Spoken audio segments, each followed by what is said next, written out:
दृष्ट देव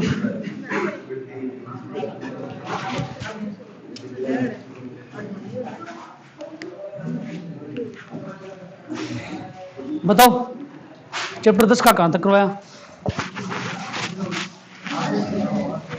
RLC अनुनाद की स्थिति करवानी है, हैं?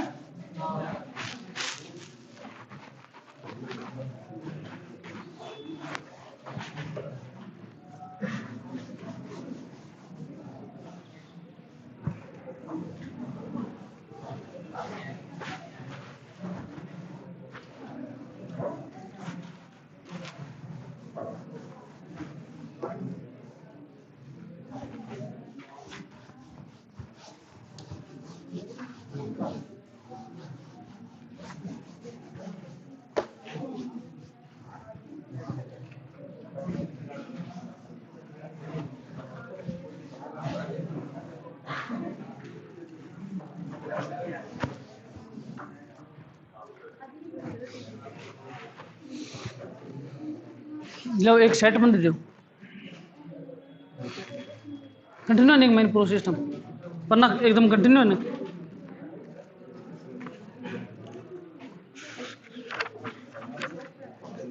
देखो इसमें स्थिति तीन में देखो इसने आपको रखा है जब XL बराबर अस्सी अर्थात जब प्रेरणिक प्रतिघात धातीय प्रतिघात के बराबर हो तो इस स्थिति को अनुनाद या अनुनादी स्थिति कहते हैं। XL बराबर 80 होने पर, ठीक है, आपका जो RLC परिपथ है वो शुद्ध प्रतिरोधी परिपथ की भांति व्यवहार करता है और इस स्थिति में आपकी जो प्रतिबाधा है उसका मान होता है न्यूनतम। ठीक है, कहने का मतलब क्या है, देखो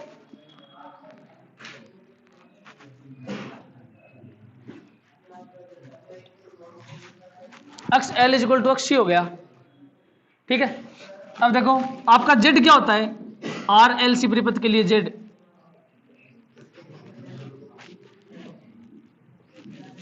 या प्रतिबाधा क्या होती है R square plus XL minus XC का होल स्क्वायर अंडर रूट या R square plus XC minus XL का होल स्क्वायर अंडर रूट, ये तो होता है।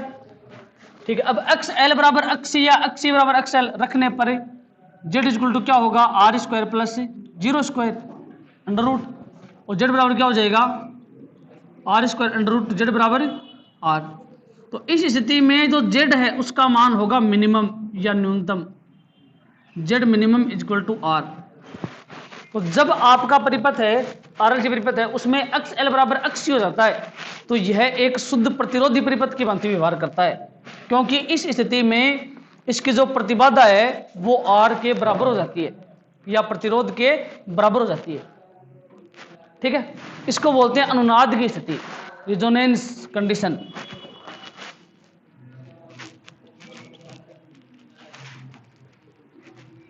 अनुनाद की स्थिति। ठीक है, अब देखो अनुनाद की स्थिति में आपको ज्ञात करनी है I का मान कि I कितनी होगी। ठीक है, अब देखो एक मिनट, V इक्वल टू क्या होता है IR होता है। ठीक है, अच्छा अनुनाद की स्थिति है उसमें R का मान क्या हो गया Z मिनिमम, तो V इक्वल टू क्या हो जाएगा V इक्वल टू I और Z या VRMS equal to IRMS dot Z बराबर क्या है R। ठीक है, ये तो बात होगी VRMS की। अब अनुनाद ऊपर लिखे सिस्टम होगी माइन, अनुनाद से पहले Z का मान कितना था R square plus XL minus XC का होल स्क्वायर। तो इस स्थिति में V इक्वल टू IZ और I equal to V upon Z या IRMS equal to VRMS dot Z का मान R square plus XL minus XC का अंडर रूट या XC माइनस XL का होल स्क्वायर अंडर रूट। भाई XL minus XC करो या XC माइनस XL करो एक ही बात है। ठीक है, अच्छा थेकोगा वो यहाँ कर दियो VRMS IRMS। ठीक है, कोई दिक्कत नहीं है, यहाँ पे V0 आप लेते हो I0 लेते हो। ठीक है, तो इसका मान क्या हो जाएगा √2 VRMS और IRMS I0 का मान √2 IRMS कैंसिल। ठीक है, तो VRMS की जगह आप I0 रख सकते हो या √2 रख सकते हो, कोई दिक्कत नहीं है। ठीक है, ये जो बात है ये है बिना अनुनाद की स्थिति के में धारा का मान या धारा का वर्ग माध्य मूल मान, और ये है अनुनाद की स्थिति में धारा का वर्ग माध्य मूल मान। मतलब अनुनाद की स्थिति में आपकी IRMS क्या हो जाएगी, VRMS बट्टा Z मिनिमम या VRMS बट्टा R। ठीक है, यह है अनुनाद की स्थिति में धारा और यह है बिना अनुनाद की स्थिति में धारा। मतलब वास्तविक RLC परिपथ में धारा का मान ये होता है और IRMS है, इसमें धारा का मान क्या हो जाएगा, VRMS अपॉन R। ठीक है, ये कब है, जब अनुनाद की स्थिति है और ये बिना अनुनाद की स्थिति में। ठीक है, अच्छा, अनुनाद की स्थिति में आपका RLC परिपथ है वो शुद्ध प्रतिरोधी परिपथ की भांति व्यवहार करता है। इसका मतलब क्या हुआ कि कला आरेख प्रतिरोध वाला, फेजर आरेख प्रतिरोध वाला। ठीक है, अच्छा, XL बराबर अक्षीय है, XL का मान ओमेगा L, अक्षीय का मान 1 बटा ओमेगा C। ठीक है, तो वज्र गुणा करने पर omega square LC equal to 1 या omega square equal to 1 upon LC और omega equal to 1 upon √LC। ये हो गई अनुनादी कोणीय आवर्ती। इस ओमेगा का जो नाम है वो होता है अनुनादी कोणीय आवर्ती, अनुनादी कोणीय आवर्ती। ठीक है, अच्छा, ओमेगा इक्वल टू क्या होता है,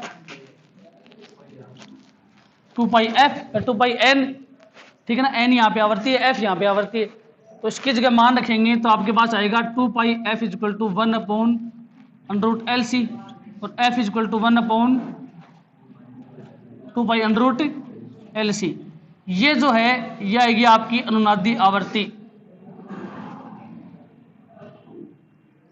ये हो जाएगी अनुनादी आवर्ती f स्मॉल r का मतलब रिजोनेंट फ्रीक्वेंसी और ओमेगा r मान लो इसको। ठीक है, या ओमेगा रखो तो ओमेगा रख दो, एक ही बात है। ठीक है, चलो, अनुनादी आवर्ती हो गई ओमेगा, FR भी हो गया। ठीक है, कला आरेख प्रतिरोध वाला, कोई दिक्कत नहीं इसमें। फेजर आरेख प्रतिरोध वाला, लेकिन ये कौन सा सर्किट है, RLC सर्किट है। RLC सर्किट ही तो है। प्रतिरोध वाला फेजर आरेख से मतलब कि इसके अंदर V0L या VL बराबर VC होगा, XL बराबर अक्षीय है, मतलब V0L बराबर VC तो है ही। ठीक है, तो ये हो गया आपका YX, ये हो गया आपका XX, परिणामी है V0 RLC या V0 VRLC ओमेगा T कोण के ऊपर, और यहाँ पे क्या हो जाएगा आपका प्रतिरोध। अब इसमें दोनों बराबर है, V0L भी बराबर है और V0C भी बराबर है, तो दोनों का मान क्या हो जाएगा, बराबर। ये होगा इसका फेजर आरेख। प्रतिरोध में क्या था, V0R और V0 मतलब I0 V और I के बीच में था, लेकिन ये RLC परिपथ की स्थिति है, तो इस स्थिति में I का तो कोई मतलब रोल ही नहीं है, क्योंकि आपके पास R, L और C तीनों है, तो तीनों का प्रतिरोध काम आएगा, सीधी सी बात है। ठीक है, तो ये बात ध्यान रखना, यहाँ कौन हो जाएगा, थीटा। थीटा को मान अगर दिखाओ तो भी ठीक है, नहीं दिखाओ तो भी ठीक है। ठीक है, नेक्स्ट है प्रतिबाधा का निरूपण। ठीक है, प्रतिबाधा का निरूपण का मतलब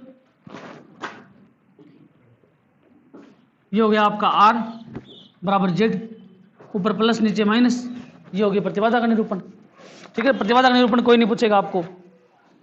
अब उसके बाद में देखो अनुनाद की स्थिति में नोट जो दिया हुआ है, ठीक है, नोट को ध्यान से पढ़ो एक बार सारे, नोट जो है उसको ध्यान से पढ़ो। नोट में देखो इसने क्या दिया है आपको, अनुनाद की स्थिति में RLC परिपथ की आवर्ती स्मॉल f व प्रतिबाधा Z, ठीक है, स्मॉल f और प्रतिबाधा Z, या IRMS व स्मॉल f, IRMS का मतलब है वर्ग मध्य मूल धारा व स्मॉल f, या आवर्ती के मध्य वक्र खींचें तो यह निम्न प्रकार प्राप्त होता है। जो वक्र प्राप्त होगा आपको वो इस तरीके से प्राप्त होता है। ये वक्र आपको याद करना पड़ेगा, मतलब जेड मिनिमम और एफ के बीच में और आई आर एम एस व एफ के बीच में यदि आप वक्र खींचोगे तो ये वक्र तो आपको प्राप्त होगा इस तरीके का, जेड मिनिमम है न्यूनतम, इसको न्यूनतम करो, ये वक्र तो आपको प्राप्त होगा इस तरीके का। और इनके बीच में जो ग्राफ आएगी ये एक्स एक्स ये वाई एक्स, वो ग्राफ आएगी बढ़ते हुए क्रम में, ये ग्राफ आएगी आपके पास। आई आर एम एस और एफ के बीच में ग्राफ है वो इस तरीके की प्राप्त होगी। ठीक है, आई आर एम एस और एफ के यदि आप विभिन्न मान लेकर ग्राफ खींचते हो तो ग्राफ आपको इस तरीके की मिलेगी। ठीक है, यहां पे हो जाएगा स्मॉल एफ और यहां पे हो जाएगा आपका आई आर एम एस। अब यहां पे देखो I R M S maximum नहीं है क्या, इस बिंदु पर I R M S maximum है। ठीक है, और एक बिंदु आपने यहां ले लिया, एक बिंदु यहां ले लिया, तो यहां फ्रीक्वेंसी f1 यहां फ्रीक्वेंसी f2, तो इन दोनों के बीच का अंतर क्या हो जाएगा फ्रीक्वेंसी का, f2 माइनस f1, अंतिम फ्रीक्वेंसी माइनस प्रारंभिक फ्रीक्वेंसी, अंतिम आवृत्ति माइनस प्रारंभिक आवृत्ति। ठीक है, इसका नाम होता है अनुनादी वक्र, याद करना पड़ेगा ये अनुनादी वक्र। यहां थोड़ा सा टॉपिक है वो थोड़ा सा हटके है। ठीक है, तो जेड मिनिमम और एफ के बीच में ग्राफ, ये जेड मिनिमम हो गया आपका प्रतिबाधा और आवर्ती के बीच में ग्राफ, ये हो जाएगा आई आर एम एस और एफ के बीच में ग्राफ, वर्ग मध्य मूल धारा व आवर्ती के बीच में ग्राफ, इसका नाम होता है अनुनादी वक्र। ठीक है, अब देखो 2 नंबर पॉइंट नोट में, अनुनाद की स्थिति में अनुनादी वक्र के मध्य अनुनादी आवर्ती के दोनों ओर 2 आवर्तियां f1 व f2 प्राप्त होती हैं, f1 और f2 प्राप्त होती हैं, जिस पर धारा का अधिकतम मान 1/√2 गुना होता है। मतलब इस बिंदु के ऊपर यहां जहां पर आपको I R M S equal to 1/√2 I R M S मिलेगा, मतलब जहां पर f1 और f2 आपको आवर्तियां इस अनुनादी वक्र में प्राप्त होंगी, उस आवर्तियों के ऊपर धारा का मान 1/√2 गुना हो जाएगा। यह अनुनादी वक्र की कंडीशन है, शर्त है। ठीक है, इन दोनों बिंदुओं को अर्धशक्ति बिंदु, हाफ पावर पॉइंट, f1 और f2 जहां पे प्राप्त हुई उनको बोलते हैं अर्धशक्ति बिंदु। अर्धशक्ति बिंदु, वह अर्धशक्ति बिंदुओं पर आवर्तियां f1 व f2 अर्धशक्ति बिंदु आवर्तियां कहलाती है। f1 f2 का जो नाम है वो है अर्धशक्ति बिंदु आवर्तियां, और इन जिन बिंदुओं पर f1 और f2 प्राप्त हुई उनका नाम हो गया अर्धशक्ति बिंदु। ठीक है, ग्राफ के अंदर आपको ये चीजें याद करनी पड़ेगी, इसकी कोई ट्रिक नहीं है, सीधी सी बात है। ठीक है, ग्राफ जैसी प्राप्त होती है वैसी प्राप्त होती है, इसके लिए आपको ये प्रयोग करना पड़ेगा। ठीक है, तो इस ग्राफ में आपको ये बातें ध्यान रखनी है कि जहां f1 और f2 प्राप्त हुई, ये हो गया वाई एक्स, ये हो गया एक्स एक्स, वाई एक्स के जितने भी मान हैं वो आई आर एम एस के हैं, एक्स एक्स के जितने भी मान हैं वो फ्रीक्वेंसी स्मॉल एफ के हैं। अब इनके बीच में आप ग्राफ खींचते हो, वो ग्राफ आपको इस तरीके की प्राप्त होगी, जिसका नाम होता है अनुनादी वक्र। ठीक है, और इसके ऊपर यहां पर आई का जो मान है वो होता है I R M S maximum, यहां आई आर एम एस का मान अधिकतम है। मतलब वाई एक्स के ऊपर 1 2 3 4 5 6 जो भी मान आप लेते हो वो सारे वर्ग मध्य मूल धारा के मान होते हैं। ठीक है, और इसके ऊपर 1 2 3 4 5 6 जो भी मान लोगे वो होगे 1 हर्ट्ज 2 हर्ट्ज 3 हर्ट्ज फ्रीक्वेंसी का मान होगा। ठीक है, अब यहां और यहां 2 बिंदु ऐसे मिलेंगे जहां पर परिपथ की जो शक्ति है वो 1/2 हो जाएगी, P = 1/2 हो जाएगी, शक्ति है वो आधी हो जाएगी। ठीक है, और इन बिंदुओं का नाम होता है, इस बिंदु को मान लिया P1, इसको मान लिया P2, इन बिंदुओं का नाम होता है अर्धशक्ति बिंदु P1 P2, और इनके ऊपर जो आवर्तियां होगी उन आवर्ती का नाम हो जाएगा अर्धशक्ति बिंदु आवर्तियां। ये ग्राफ जो है ये इस तरीके का ही प्राप्त होगा। ठीक है, अब P1 P2 को मिलाएं तो ये बिंदु मिलेगा आपको यहां इसके ऊपर। ठीक है, चलो ठीक है।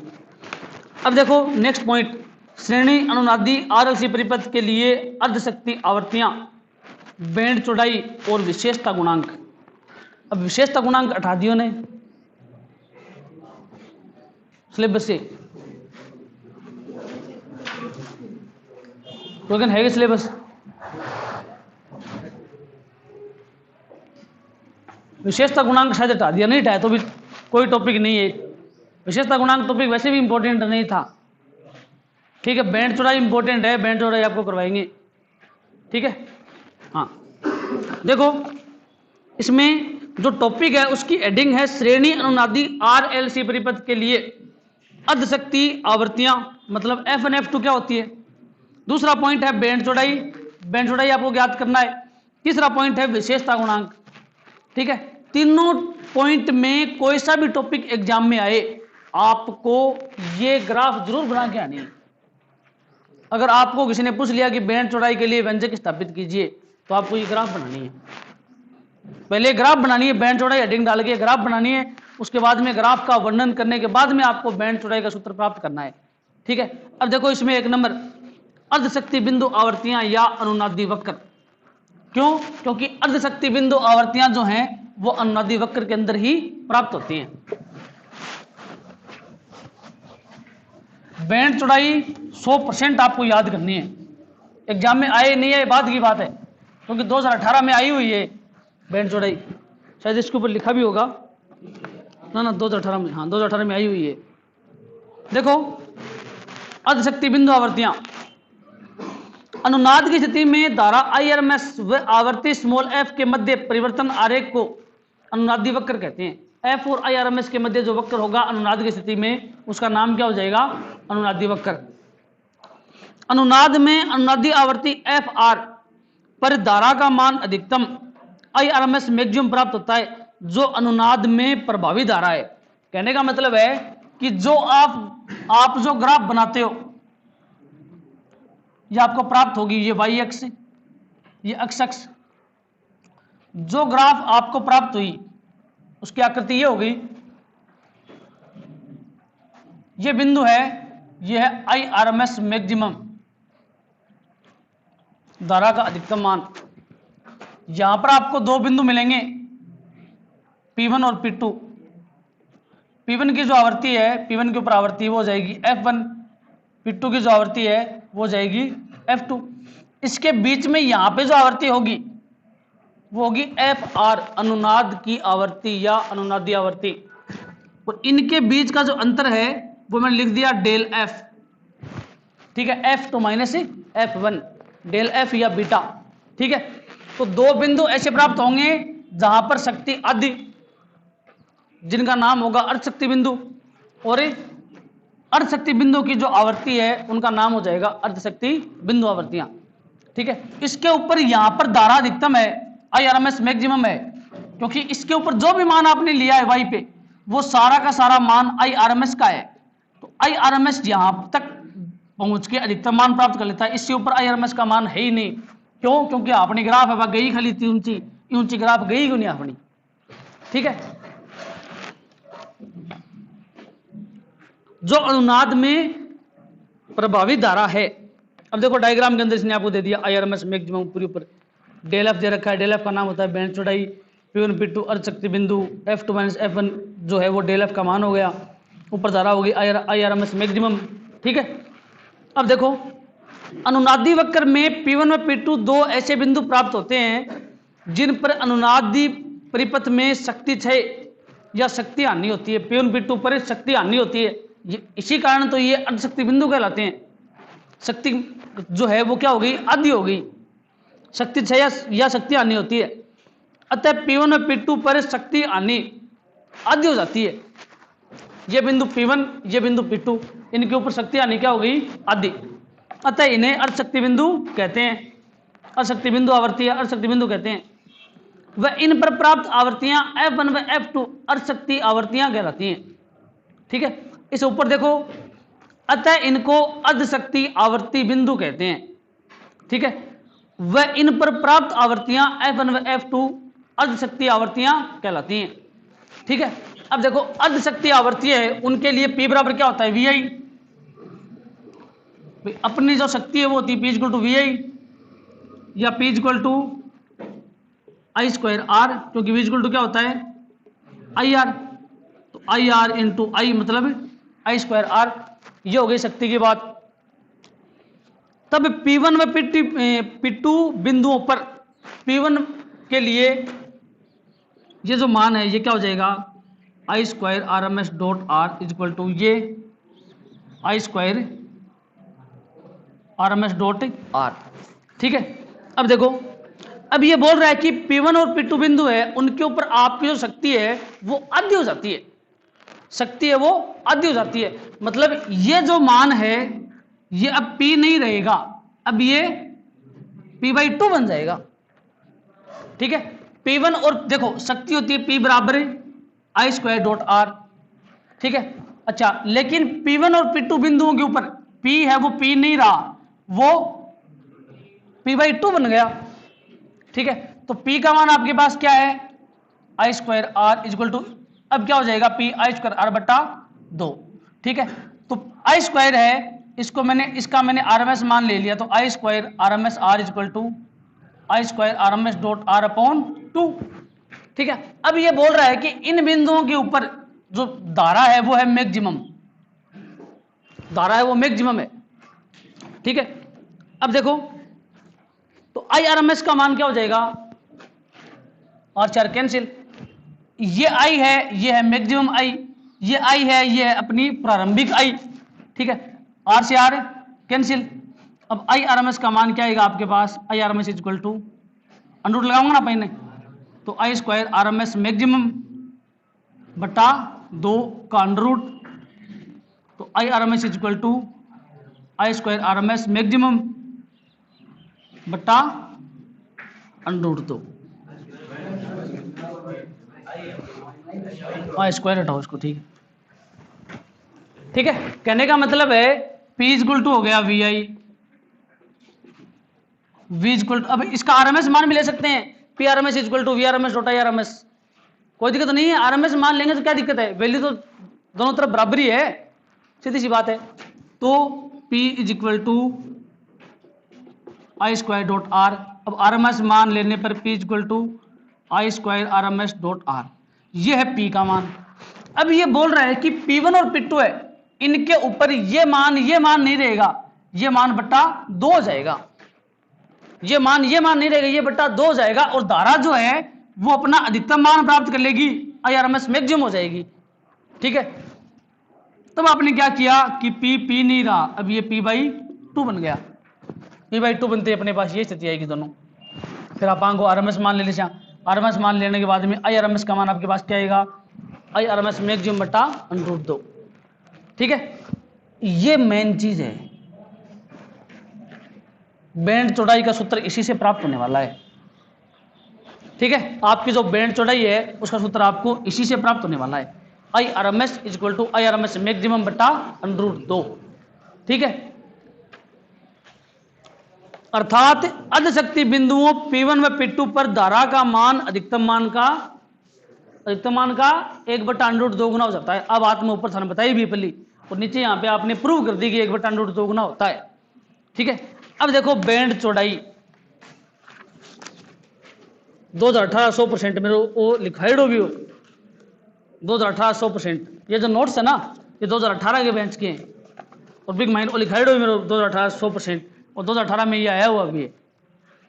ठीक है ना, तो उसके ऊपर आप स्टार लगा लो, ये दोबारा रिपीट हो सकता है बैंड चौड़ाई, और 100% रिपीट होगा।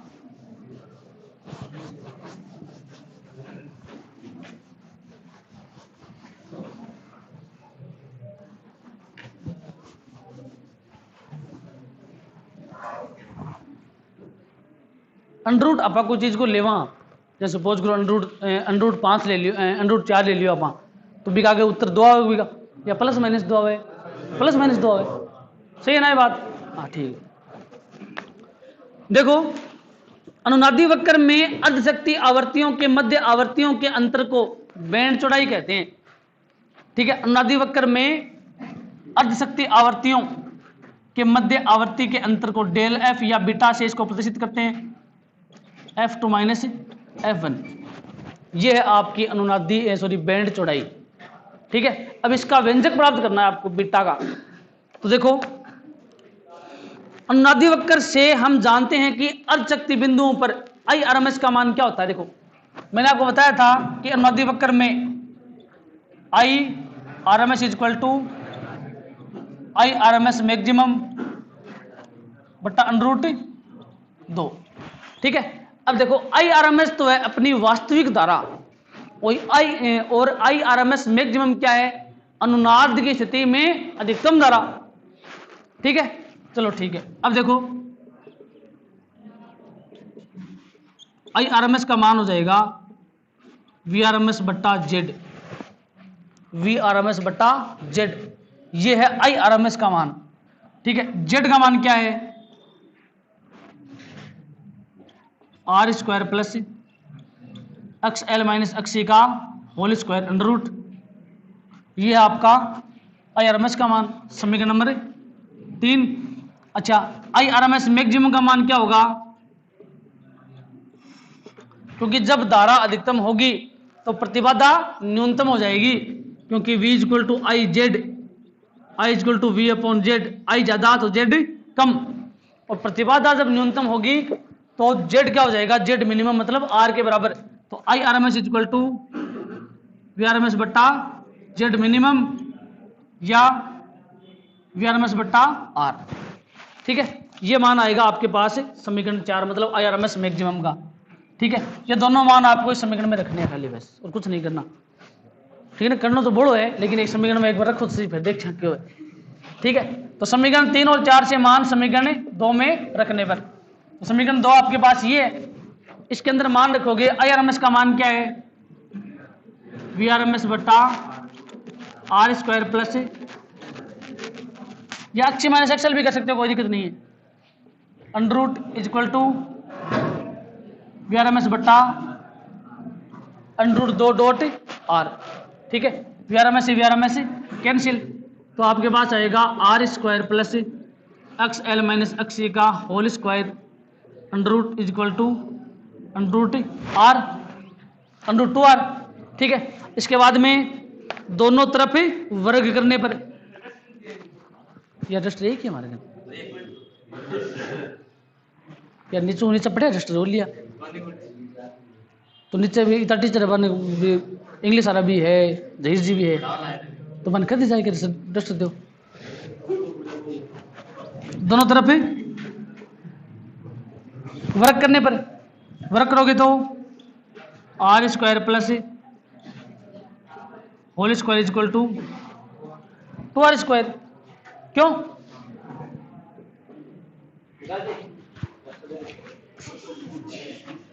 नेम खाली उठा पड़ गया तो अरबी औलाद में को तो मां दो दिन मेरे से फोन किया बता दो आज मैं आयो यही करे क्या लिखना है छोटो ने XL माइनस XC का होल स्क्वायर। अब इंग्लिश मीडियम टाबर कोई पल तो मन गए ट्यूशन खतर स्कूल में आएगा नहीं, फिर बन गए अब स्कूल में को नहीं आया,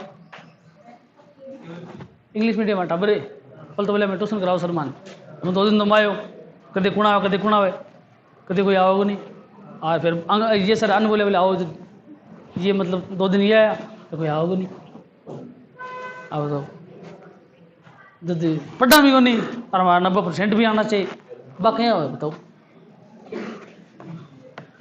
है बाकी हो। और फिलहाल तो मतलब कि सर्दी भी को नहीं थी, ये टाइम तो स्कूल में भी 8 बजे की हो जाएगा। चलो ठीक है, इसको इधर लेके आएंगे पक्षांतरण करने पर, तो XL माइनस XC का whole square equal to R²। ठीक है, दोनों तरफ है वर्गमूल लेने पर, वर्गमूल लेंगे तो XL minus XC equal to plus minus R। क्यों, ये गलत है मेरी बात है। ठीक है, ये क्या है आपका omega L minus 1 upon omega C equal to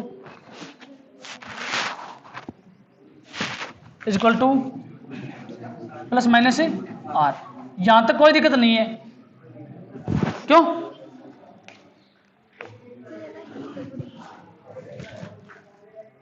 इसका इधर पक्षांतरण करने पर तो 2r² माइनस r² होगा, तो क्या बचेगा r²। 2r² हूं, 1 r गयो, 1 r ही तो बचो, और देखो 1 r²। ठीक है, चलो ठीक है। अब देखो P1 बिंदु के लिए, ठीक है, P1 बिंदु के लिए माइनस और P2 के लिए प्लस, तब भी P2 माइनस P1 या F2 माइनस F1 हुआ। ठीक है, ध्यान रखना है, प्लस माइनस R लेने का मतलब यहां यही है।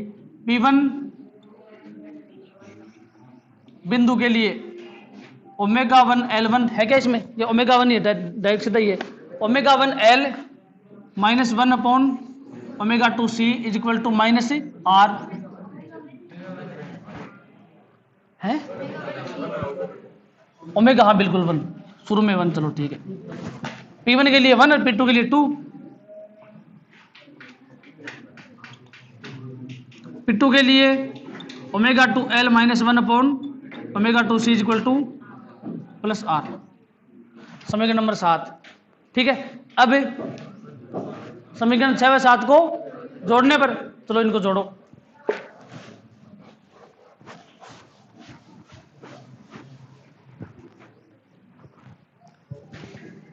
तो ω1 L minus 1 upon ω1 C plus ω2 L minus 1 upon C is equal to 0। क्यों? क्योंकि R प्लस R क्या हो जाएगा? 0। ठीक है, चलो तो ω1 ने L plus ω2 L minus 1 upon ω1 C minus 1 upon ω2 C equal to 0। Common क्या हो गया? L ω1 plus ω2 minus 1 upon C 1 upon ω1 minus 1 upon, क्यों? यहां तक कोई दिक्कत? ठीक है, तो L ω1 plus ω2 minus 1 upon C ω1 ω2 plus ω1, एक ही बात है। ω1 प्लस ω2 करो चाहे ω2 प्लस ω1 करो, क्या दिक्कत है इसमें बताओ? ठीक है, अच्छा दोनों में कॉमन है, ω1 प्लस ω2 कॉमन आ गया, बचा गया यहाँ पे L minus 1 upon equal to 0। इसका इसमें भाग देंगे तो ये हो जाएगा 0।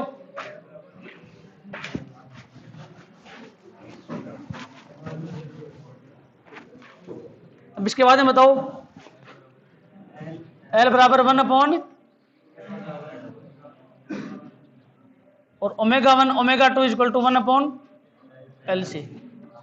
समीकरण नंबर 7, समीकरण नंबर 8। ठीक है, अब बताओ, एक बार तो जोड़ दिया और एक बार घटाएंगे, किसे किसको? 7 में से 6 को, मतलब प्लस से माइनस को घटाएंगे, उच्च मान से निम्न मान को घटाएंगे। अगर 6 से 7 को घटाओगे तो भी दिक्कत नहीं है। ठीक है, घटा के आप करके देखना, कोई दिक्कत नहीं आएगी, बस खाली अपन भी माइनस कॉमन लेना पड़ा और क्यों करना पड़े।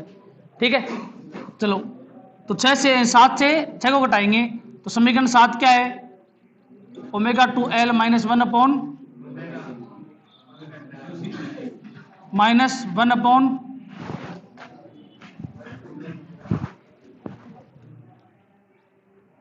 Minus ω1 L minus 1 upon ω1 C is equal to plus R minus R। तो अब पूरा क्यों जाएगा? आपने कहना 2 आ जाएगा, और अगर माइनस से प्लस घटाऊंगा तो क्या जो -2 आ जाएगा, एक ही बात है। ठीक है, चलो तो ω2 L minus 1 upon ω2 C minus ω1 L plus 1 upon ω1 C is equal to 2R। ठीक है, ω2 L माइनस ω1 L, क्यों?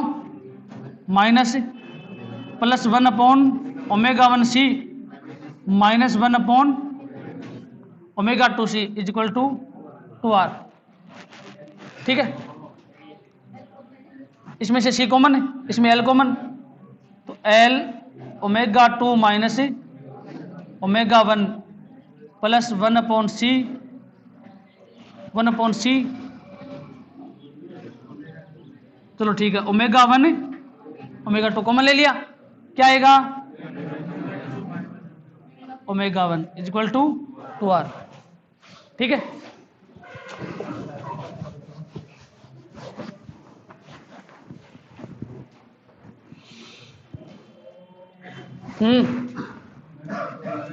ओमेगा 1 अपन ओमेगा 2 की वैल्यू अपने पास है LC, तो L omega 2 minus omega 1 omega 1 plus 1/c into 1/ओमेगा 1 omega 2 into omega 2 minus omega 1 equal to 2r। क्यों?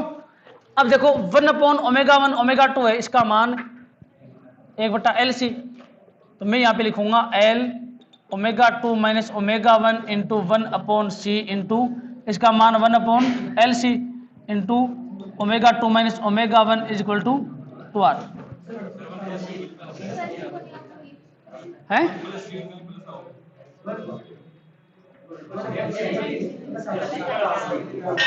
यहां प्लस आएगा कायदे की बात, शानी बात।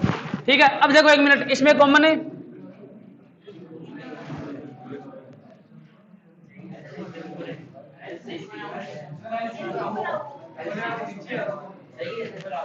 ना ना बिल्कुल 1 मिनट रुको, सही नहीं है, सही नहीं है। देखो ये ओमेगा 1 ओमेगा 2 का मान है और अपन ने मान रखा है 1/ओमेगा 1 ओमेगा 2 का, तो ये क्या हो जाएगा LC। बिल्कुल शानी बात, क्यों भी अपने पास मान है ओमेगा 1 ओमेगा 2 का, तो यहां मान रखेंगे ओमेगा 1 ओमेगा 2 का, तो क्या हो जाएगा 1/LC, जो ऊपर जाके इसके गुणा में होगा। ठीक है, C से C कैंसिल, तो अपने पास जो वैल्यू है वो रहेगी L² ना 2L हो जाएगा यार, L omega 2 minus omega L plus L omega 2 minus omega L equal to 2L omega 2 minus equal to 2R, 2 से 2 cancel, omega 2 minus omega 1 equal to R/L, इसका मान 2 पाई F2, इसका 2 pi F1 equal to R/L, 2 pi common, F2 minus F1 equal to,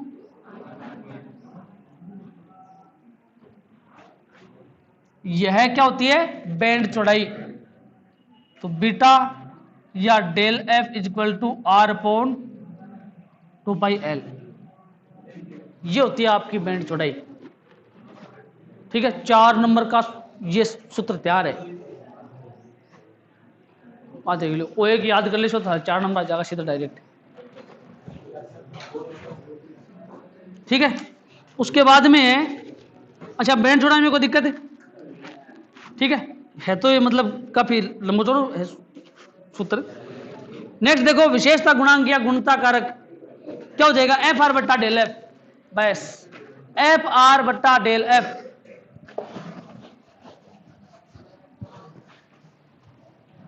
अनुनाद की तीक्ष्णता को व्यक्त करने वाला कारक क्यों गुणांक कहलाता है, Q equal to FR/ del F, FR/B। FR का मान क्या है 1/2 pi under root LC upon beta का मान R/2 पाई, यही तो है R/2 पाई L, काटा पिटी करने पर भाई ये है आपका क्यों गुणांक, Q इक्वल टू FR बट्टा B। FR का मान रखो, ठीक है, रिजोनेंट फ्रीक्वेंसी, ठीक है, और ये बैंड चौड़ाई का मान रखो, उतर आएगा। ठीक है, शायद ये हटा दिया अब की बार, है ना, हटा दिया अब की बार ये। उसके बाद में प्रत्यावर्ती परिपथ में औसत शक्ति व शक्ति गुणांक लगा दो, क्रॉस एग्जाम में नहीं आएगा औसत शक्ति व शक्ति गुणांक, और करना चाहो तो आप कर भी सकते हो, ये आपके लिए इजी है, हार्ड नहीं है। इजी क्या दिक्कत है अभी, P equal to VI, V का मान V0 sin omega T, I का मान I0 omega T minus theta या ओमेगा टी प्लस थीटा, बस दोनों का औसत लेने पर। औसत का मतलब है 0 से T तक समाकलन अपॉन 0 से T dt। ठीक है, उसके बाद में विभिन्न प्रत्यावर्ती परिपथों के लिए शक्ति गुणांक, ये भी नहीं आएगा, क्योंकि शक्ति गुणांक ही नहीं है तो ये कहां से आएगा। सिलेबस ये हट गया है। लास्ट टॉपिक अपना ट्रांसफॉर्मर परिणाम मित्र, ठीक है, ट्रांसफॉर्मर वो करेंगे कल, ठीक है। कल चैप्टर नंबर 10 कंप्लीट। उसके बाद में चैप्टर नंबर स्टार्ट करेंगे 17 का, नोट्स ग्रुप में भेजे हुए हैं, ठीक है। 17 और 16 2 चैप्टर बाकी हैं, फटाफट चेप दो काम ने, ठीक है। तो अपनी फिजिक्स सेकेंडरी कंप्लीट हो जाए।